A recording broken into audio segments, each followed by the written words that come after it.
After more than 12 weeks of war in Gaza, a fundamental question remains. What is to become of the Strip and its people?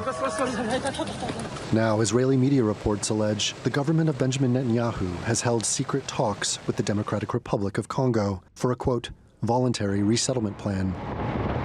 The Times of Israel, which published the report, says a senior Israeli official has denied that any such discussions have taken place, but Israeli cabinet members have repeatedly raised the idea. I call on the Prime Minister and the new Foreign Minister. This is an opportunity for planning an immigration project and to encourage the migration of residents from Gaza to countries of the world. Israel's unilateral disengagement from Gaza in August of 2005 included the dismantling of Gush Katif, a block of 17 Israeli settlements. Some Israeli settlers had to be forcibly removed. Now there are calls in the halls of power for their return. Encouraging the immigration of residents of Gaza will allow us to bring home the residents of the Gaza border and the residents of Gush Katif. The White House has issued a statement condemning such calls.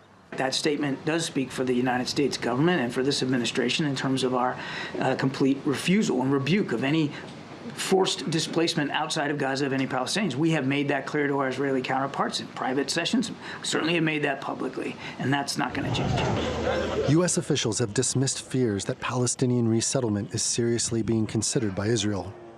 But last week, Benjamin Netanyahu was quoted in a meeting with Likud party members as saying he's working to find countries willing to absorb Gazans. The idea was first floated by his intelligence ministry. In November, Gila Gamliel writing in an op-ed for the Jerusalem Post. Another option is to promote the voluntary resettlement of Palestinians in Gaza for humanitarian reasons outside of the Strip.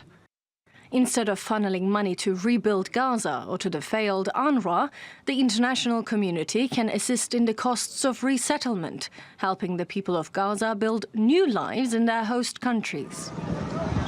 Israel's intelligence minister was recently quoted as saying most of Gaza's agricultural land will be buffer zones, and that its population won't be able to sustain itself.